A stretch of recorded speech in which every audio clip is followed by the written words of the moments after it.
The cultural anthropologist Ernest Becker is most well known for his 1973 Pulitzer Prize-winning book, The Denial of Death. The premise of the book is that the primary psychological and sociological problem human beings face is not, as Freud would argue, the problem of how to cope with our sexuality and drives, but rather how to avoid being driven mad by the problem of death. Everyone, no matter how smart, how good-looking, how successful, how spiritual, how altruistic, ends up as worm food. We are, each and every one of us, ultimately no more lasting than a tissue paper, and no more significant than a head of cabbage or a jellyfish. For Becker, human beings are defined by our insight into ourselves, especially by the realization of the inevitability of death. Human cultures and civilizations are just various attempts to create meaningful myths that help us obscure this fact. We hide behind our traditions, our institutions, our religions, our fandoms, in order to stop ourselves from going insane. In order to avoid being brought down by hopelessness and dread, we live inside elaborate lies, or hero systems. While Walter Lippmann believed that democratic societies had to rely on necessary illusions in order to function, Becker believed that providing illusions was what all societies were for. As mortal creatures, we have to create something bigger than ourselves, some mythic being that will support us. We need something infinite to align ourselves with in order to avoid being driven into disorder by the realization of our finitude. And this is why he opposed Marxism as a utopian project that could never be realized. Marx wanted to make our own society transparent to us and to liberate humanity so we could act to create a new world. But according to Becker, the true consequence of demystifying society would only be to create a psychotic reaction. However, this complaint about socialism and Marx applies equally to any secular society. The problem of death isn't overcome by capitalism either, but instead it is only partially managed. Our capitalist society both denies us the ability to take control of our relations and renders these relations hollow, base, and alienating. We have arrived in a moment when we can neither be transparent to ourselves nor believe in the old illusions. We cannot bear to face reality, but we also can't avoid facing it.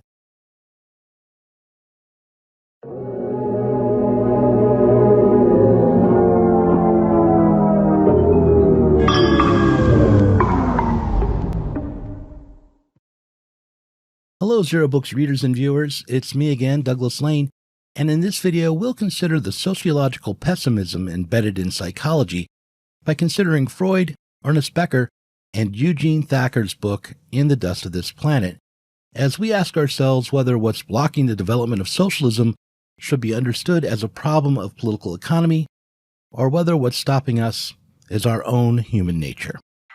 In Eugene Thacker's In the Dust of This Planet, he sets up his argument for the need to abandon a human-oriented perspective and to prioritize the notion of a world without us by pointing to the problem of modernity.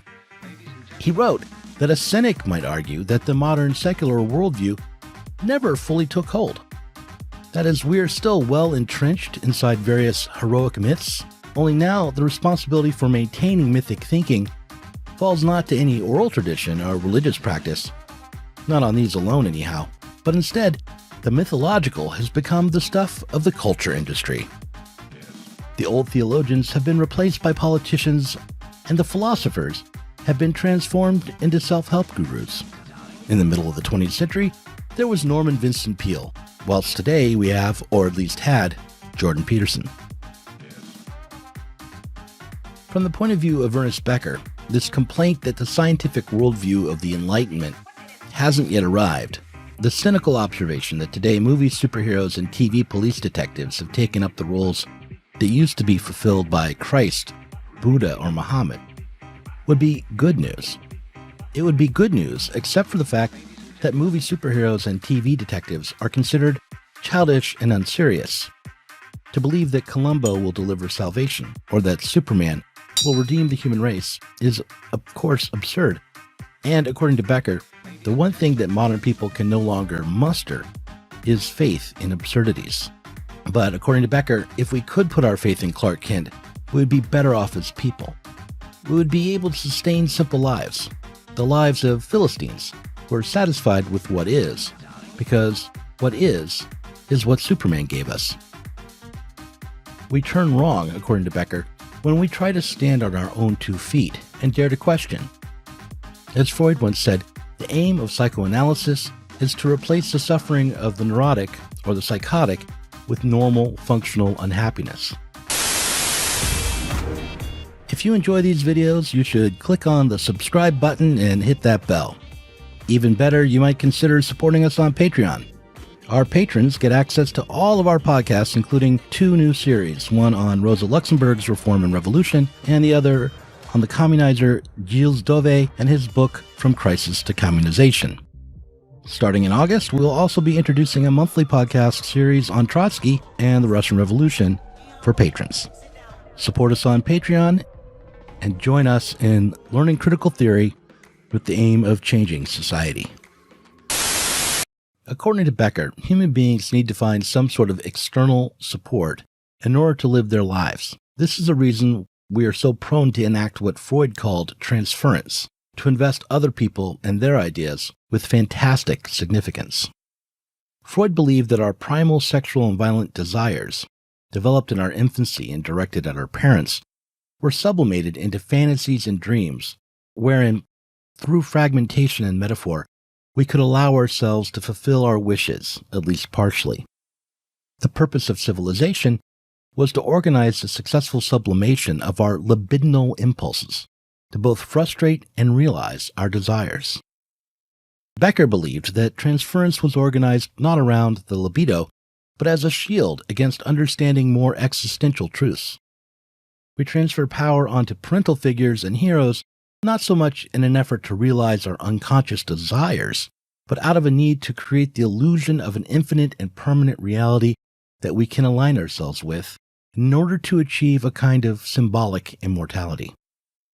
But both Freud and Becker believed that the aim should be the adjustment of people to the awfulness of life.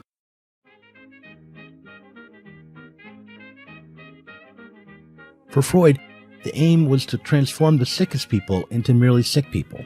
For Becker, the aim was, despite the dangers involved, to help people to become heroic and noble.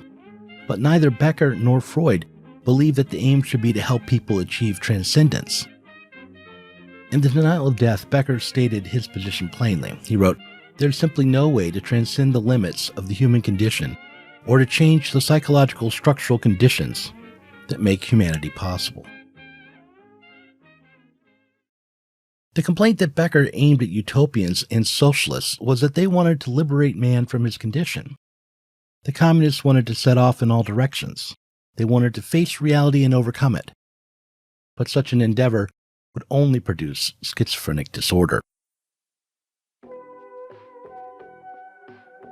In the previous video, I explored how, in the late 20th century, authors like Kurt Vonnegut abandoned the idea of progress in favor of a fragmented and partial satisfaction, or, if not that, then in favor of a coping strategy.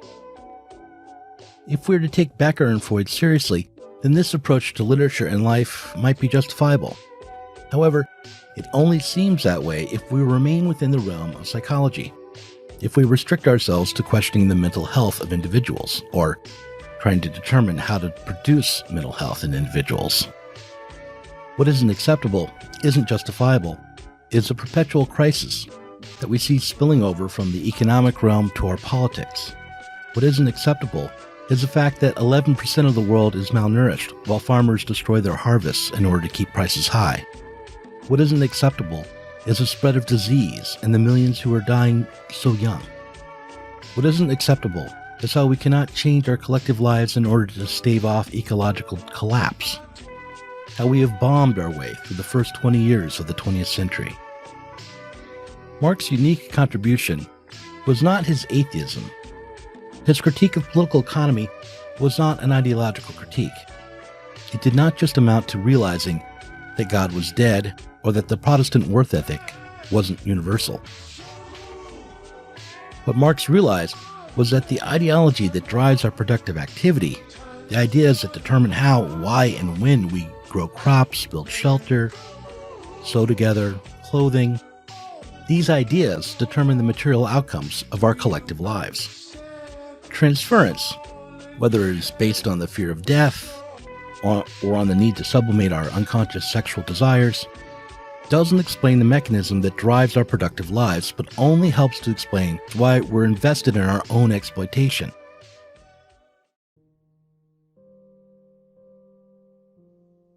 Nobody can take full responsibility for the mythic and psychological structures that justify their practices. We can only transfer that responsibility upwards or sideways. This is why an institution of authority is necessary if we're to change society. However, what we can justify is the creation of that institution and the aim of that institution.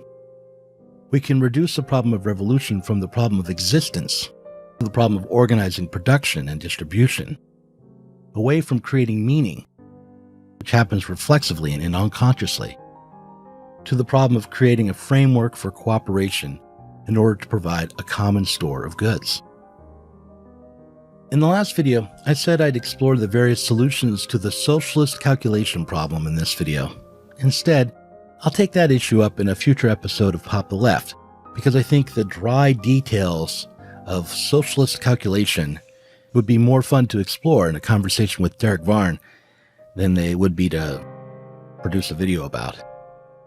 But this other problem, this question of how to create a revolution that doesn't require people to take responsibility for creating their own meaning, that leaves some of the myths we've grown up with in place, is what I find myself perpetually vexed by and obsessed with, and I'll surely return to it in future videos.